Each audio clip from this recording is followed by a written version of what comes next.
Hello and welcome back, you fine humans. My name is Dventrix, and today we are going to be looking at two tier 6 tanks, both of which are fantastic little machines if you ask me. The first one that we will be looking at is the Hellcat. Now the Hellcat is a tier 6 American turreted tank destroyer. Actually, come to think of it, all the tier 6 American tank destroyers are turreted, and this thing is an absolute beast. Let me tell you, it is insanely fast, has a great gun, but it has no armor. But it's this combination of a great gun and its insane mobility, which really allows it to, take over and be one of the very prominent tanks at tier 6. I say that actually the highlight of this tank is its gun, because when you play it feels a lot more like a medium tank. Because this tank has a little bit of armor on the turret of it, not like on the turret, but on the mantlet. It has a little bit of armor, but the main bonus to this tank is its gun, which is a 90mm, and it's just so awesome at this tier to have a 90mm gun, which does about 220 average damage, which is a lot. And for a tank destroyer, it's not that good, but this thing doesn't play like a tank destroyer. It plays like a medium tank, or even a light tank, considering how bad the armor is. You will get one shot by KV2s, which is why I'm a little bit worried right now of what's going to actually happen. But because there is a KV2 on the enemy team. But if you can, stand your ground, you can be careful, then you don't have to worry too much about the KV2. And with this tank, you have the mobility to avoid stuff like that, situations like that.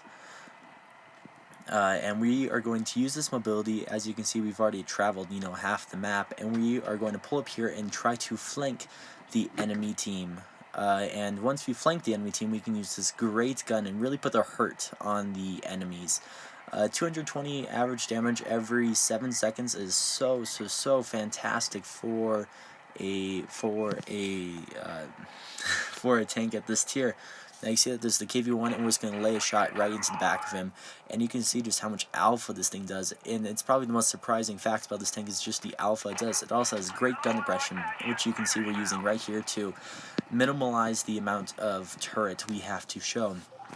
Now me and this Chi Nu right here, sorry I almost forgot the name, are going to push up here, and now we can start doing, oh never mind, there's that KV2 right there, and a lag spike.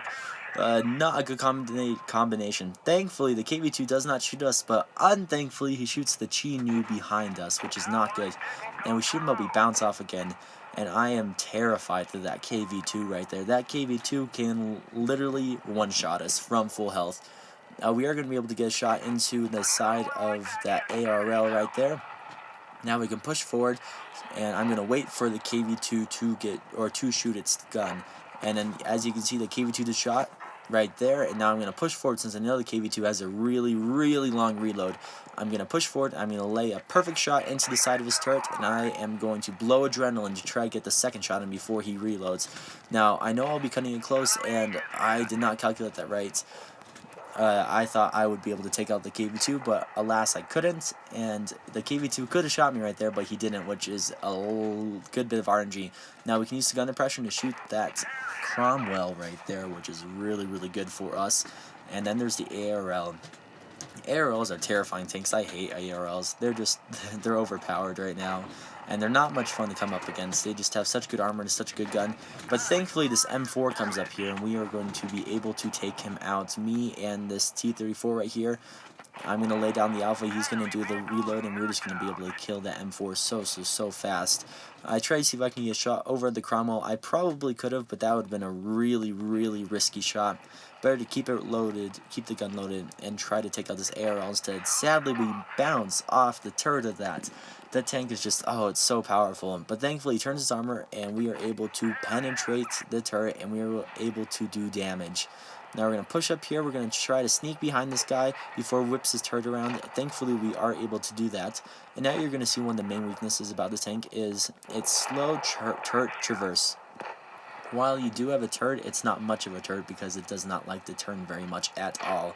We're going to squeeze back here. We're hopefully going to get a shot into the back of the SU. We do, which is fantastic. We're going to wait and see if we can get another shot into him to pick up our 3rd kill of the game, and we are able to. And now there's only one tank left, the Cromwell, but we are not going to be able to do anything. That is an easy win for us. This battle, I don't do anything, super fancy or fantastic, but it shows just how powerful, doing the right things and being in the right places can be. We basically traversed the entire map, and we put shots off for as long as we could see enemy targets. Now, first class, 2,626 damage right there, and that was just the first battle. I thought it went pretty well. And now for the second battle of the game, we are going to be looking at the Fury. It is a tier 6 premium tank, and oh my gosh, I think this tank is the sexiest tank at this tier, if not one of the sexiest in the entire game. It has this lovely black camo, and it's straight from the movie. It has so many cool Easter eggs on it, like a German gas mask on front, and overall, it's just such a good tank. If you have no idea what this tank is, it's basically an Easy 8 with minor differences to mobility, has less mobility, and it gains minor amounts of armor. But honestly, it's the exact same tank as an Easy 8. And Easy 8 is such just a great all-around American tank. American medium tank. It has gun depression, it has turret armor. It's not the fastest, but it has a good gun and good mobility. It's not the best at anything except for, its turret armor and its gun depression. But otherwise, it doesn't fail anywhere else, which is so fantastic for a tank like this. And in this replay, we are going to be able to do quite a bit of good damage using this tank. Now I see that there are a lot of enemy tanks up at B and A area, so I'm going to push forward, try to put some shots off. I'm going to be a little bit too aggressive right here, and I'm going to pull back, realizing that I could easily be shot. Now we're going to continue to track this. Ah, dang, we missed, and there was an ARL that popped out. Gosh darn it, ARLs. ARLs right now are my least favorite tier 6 tank. I hate them even more than KV2s, just because they're such strong, regular, heavy tanks. Like, KV2 is strong only in certain situations, but the ARL is just powerful no matter what. And, we take another shot from him, but we are able to put one in return through the turret. This tank is also fantastic at shooting things on the move. Even though it's a tier 6, it's an American tier 6, and it's allowed to equip vertical stabilizers, and it has great dispersion anyways. And look at that shot. You barely have to aim in this tank. Just take your shot on the move, and you will probably get it in, which is one of the specialities of this tank. Look at this, not aim, but look at that glorious shot into that hydrostat. I haven't seen one of those in a long, long time. Now we're going to shoot this Hellcat, which shot us earlier, try to get an HE shell into him, realize it won't do anything, so we'll switch over to AP again. And we are going to push forward. We were the only ones with kills until that Leopard killed that tank right there. But now we were able to take out this AFK MT25. Probably not the greatest thing to farm up this damage, but I'm trying to do everything I can just in case that guy does come back. We do not want him alive. We are going to be able to put shots into his track continuously to keep him tracked even though he's not moving. And we're just going to use this great gun, this great reload, this great pretty much everything about this tank, this sexy tank, and we are going to be able to put the hurt on him. Now we're coming after this this VK over here. He manages to shoot us. I want to shoot him one more time, but realized I do not have the health to take another one of his shots. So I'm going to pull back here, leave those guys to take out the VK, and we are going to take out this PZ5/4, which, by the way, is like...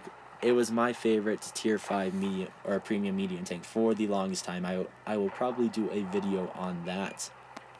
But we are going to be able to come up here, get one into that nice, soft, squishy turret, pull back again, and we're just going to be able to use this fantastic dispersion on this gun to put another shot into him. We get 5 kills this game for our lovely, lovely, lovely battle in this lovely tank, the Easy 8 Fury. And we managed to get a Mastery Badge for 2,300 damage, and oh, this tank's so good. I would recommend it if it ever comes back to the store to buy it. But thank you so much. My name is Dventrix, and please subscribe, share, do whatever you want, like. It would really help the channel out, and I just want to thank you all so much, and have a great day. Bye!